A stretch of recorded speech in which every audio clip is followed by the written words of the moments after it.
Friends, welcome to ABC Masti.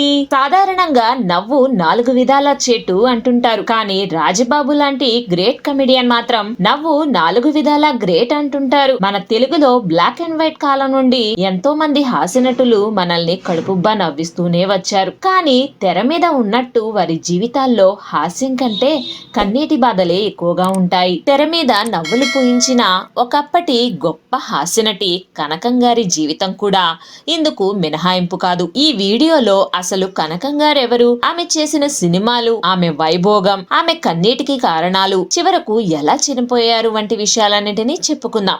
Skip చేయకుండా video చివరి వరకు చూడండి ఫ్రెండ్స్. ఒకప్పుడు ఎన్టీఆర్, ఏఎన్ఆర్, కృష్ణ, శోభన్ బాబు వంటి హీరోల సినిమాల్లో ఈమె నటించారు. కీలుగుర్రం సినిమాలో రాక్షసిగా, గుణసుందరి కథలో మకర కన్యగా, ఇంకా షావుకారు, పాతాళ భైరవి, గృహప్రవేశం, పల్లెటూరి పిల్ల ఇలా పలు సినిమాల్లో నటించారామె. ఈమె నటి మాత్రమే కాదు, మంచి గాయని కూడా. పురుషులే స్త్రీ పాత్రలను రంగస్థలం మీద అభినయించే ఆనాటి కాలంలో బళ్ళారి రాఘవ లాంటి మహానటులిచ్చిన ప్రోత్సాహంతో కొంతమంది నటీమణులు ముందుకొచ్చారు. అలాంటి వారిలో పురుషులతో సమానంగా పాటలు, పద్యాలు పాడి నిలిచిన కొంతమంది నటీనటులలో కనకం ఒకరు. కనకం గారి పూర్తి పేరు తెలుగు కనకదుర్గమ్మ.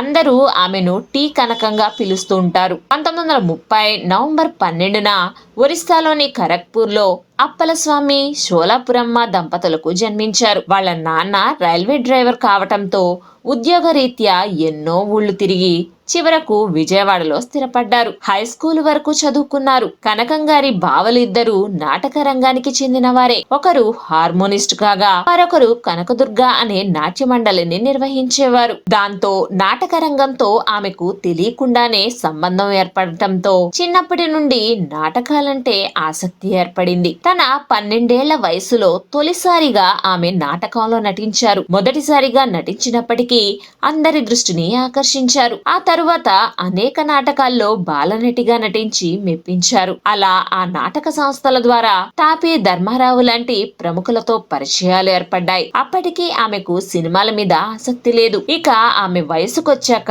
ఓ రెండవ పెళ్లివాణ్ణిచ్చి పెళ్లి చేద్దామని ఇంట్లో వాళ్ళు నిర్ణయించుకున్నారు. అది ఆమెకు నచ్చక ఇంట్లో నుంచి కొంత డబ్బు తీసుకుని చెన్నైకి పారిపోయారు. అక్కడ ప్రముఖ రచయిత అయిన తాపీ ధర్మారావు గారు ఆమెను ఆదుకున్నారు. తాపీ ధర్మారావు గారే ఆమెను రేడియో కేంద్రానికి తీసుకెళ్లి జానపద గీతాలను పాడించారు. సంగీత పరిజ్ఞానం ఉండడంతో అక్కడ ఆమె పాడుతూనే మరోపక్క సినిమా ప్రయత్నాలు కూడా చేసేవారు. కనకం గారు ఆ రోజుల్లోనే చాలా స్టైల్ గా ఉండేవారు. ఆకాశవాణి కేంద్రానికి ప్రముఖ సినీ పెద్దలు వచ్చిపోతుండేవారు. అలా బిఎన్ రెడ్డి వంటి ప్రముఖులు పరిచయమయ్యారు. అలా ఆమెకు సినిమాల్లో అవకాశం వచ్చింది. ఆమె నటించిన మొదటి సినిమా 1946లో వచ్చిన గృహప్రవేశం. ఆ సినిమా విజయం సాధించినప్పటికీ కనకం గారికి పెద్దగా గుర్తింపు రాలేదు. ఆ తరువాత 1949లో వచ్చిన మీర్జాపురం రాజా గారు తీసిన కీలుగుర్రం సినిమా ఆమెకు మంచి గుర్తింపు తీసుకొచ్చింది. ఈ సినిమాలో ఈమెకు జోడీగా రేలంగి గారు నటించారు. వీరిద్దరి మీద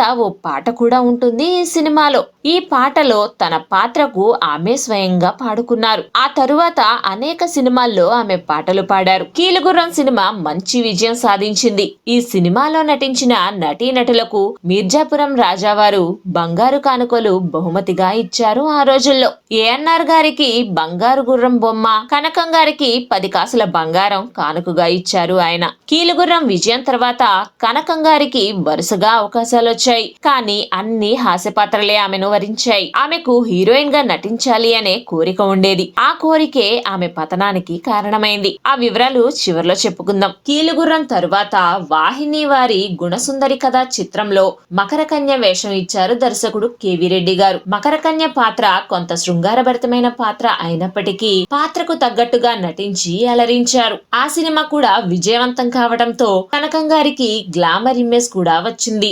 రక్షణ రేఖ అనే సినిమాలో కమెడియన్ కస్తూరి శివరావు గారికి జోడీగా నటించి అలరించారు. అది కూడా గ్లామర్ పాత్రే కావటంతో ఆమెను కొంతకాలం శృంగారతారగా కూడా పిలిచేవారు అప్పటి ప్రేక్షకులు. ఆ తర్వాత శివరావు గారితో మానవతి అనే సినిమాలో కూడా నటించడంతో శివరావు కనకం గారి హాస్య జంట బాగా పాపులర్ అయింది. ఆ తరువాత కనకం గారికి మంచి పేరు తెచ్చిన మరో సినిమా 1950లో వచ్చిన షావుకారు. ఇందులో విలన్ వేషం వేసిన రంగారావు గారిని ఆట పట్టించే పాత్రలో విశేషంగా ఆకట్టుకున్నారామె. 1952లో వచ్చిన దాసి సినిమాలో ఎన్టీఆర్ గారికి రెండవ భార్యగా నటించారు. ఈ సినిమా ఆమెకు మంచి పేరు తీసుకొచ్చింది. నటిగా గాయనిగా కూడా ఉండటం వల్ల ఆ రోజుల్లో ఆమెకు పారితోషికం కూడా ఎక్కువగానే ఇచ్చేవారు. దాంతో డబ్బుకు ఇబ్బంది లేని పరిస్థితి. చాలా విలాసవంతమైన జీవితం. ఎంత విలాసవంతం అంటే ఆమెకు నచ్చిన కూల్ డ్రింక్ ఆ రోజుల్లో మద్రాసులో దొరికేది కాదు. అందుకు ఫ్లైట్ లో బెంగళూరు వెళ్లి ఆ కూల్ డ్రింక్ తాగి మళ్ళీ ఫ్లైట్ లో మద్రాసుకు తిరిగి వచ్చేవారట. అంతేకాదు ఎన్నో దానాలు కూడా చేసేవారు. అంత గొప్పగా బ్రతికిన ఆమె చివరకు అన్నీ పోగొట్టుకుని అనామకంగా బ్రతకవలసిన పరిస్థితి వచ్చింది. దానికి కారణాలు తెలుసుకునే ముందు మా వీడియో నచ్చినట్లయితే మర్చిపోకుండా మా వీడియోకి ఓ లైక్ ఇవ్వండి ఫ్రెండ్స్. ఇచ్చారా? Thank you friends. అలా చేతి నిండా సినిమాలు ఉన్నప్పటికీ కనకం గారు ప్రధాన పాత్రలో ఒక్క సినిమా కూడా రాలేదు. అది వెలితిగా ఉండేది ఆమెకు. దాంతో ఆమె ప్రధాన పాత్రలో తన భర్త సూరి గారిని దర్శకునిగా పెట్టి దేశదిమ్మరి సినిమాను సొంతంగా నిర్మించాలి అనుకున్నారు. ఆ ఆలోచనే ఆమెను బలి తీసుకుంది. నమ్ముకున్న వాళ్ళు మోసం చేయడంతో సినిమా నిర్మాణం మధ్యలోనే ఆగిపోయింది. సంపాదించిన డబ్బు మొత్తం పోగొట్టుకున్నారు. అది కాకుండా సొంతంగా సినిమా నిర్మిస్తుంది అని తెలియటంతో బయట సినిమాల్లో కూడా ఎవ్వరూ అవకాశాలు ఇవ్వలేదు. అలా సినీ పరిశ్రమకు ఆమె దూరమయ్యారు. తప్పనిసరి పరిస్థితుల్లో మళ్లీ నాటకాలు వేసుకోవాల్సి వచ్చింది. చాలా రోజుల తర్వాత 1966లో మళ్లీ కనకం గారు లేత మనసులు చిత్రంలో ఓ వేషం పోషించే అవకాశం వచ్చింది. ఆ తర్వాత ఏవిఎం సంస్థ నిర్మించిన భక్త ప్రహ్లాద, అవే కళ్ళు చిత్రాల్లో నటించారు. 1970లో వచ్చిన ద్రోహి కనకం చివరి సినిమా.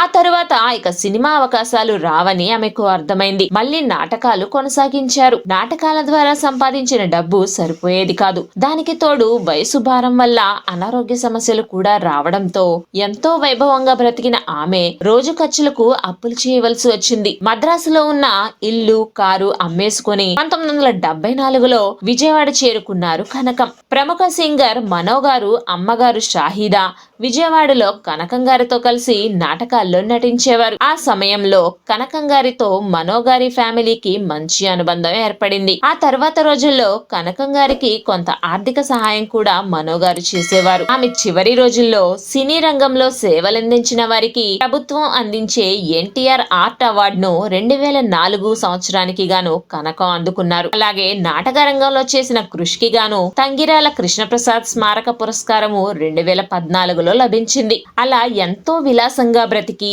చివరకు ఎన్నో ఇబ్బందులు పడుతూ 2015 జూలై 21న విజయవాడలో తుదిశ్వాసను విడిచారు. తన జీవిత కథను ఎడారి స్వప్నం పేరుతో పుస్తక రూపంలో తెచ్చారు కనకం. ఇది ఫ్రెండ్స్ ఒకప్పటి హాస్యనటి కనకం గారి సంబంధించిన విశేషాలు. మా వీడియో నచ్చినట్లయితే మర్చిపోకుండా లైక్ చేసి మా ఛానల్ ని సబ్స్క్రైబ్ చేసుకోండి friends. Thanks for watching friends. జై హింద్.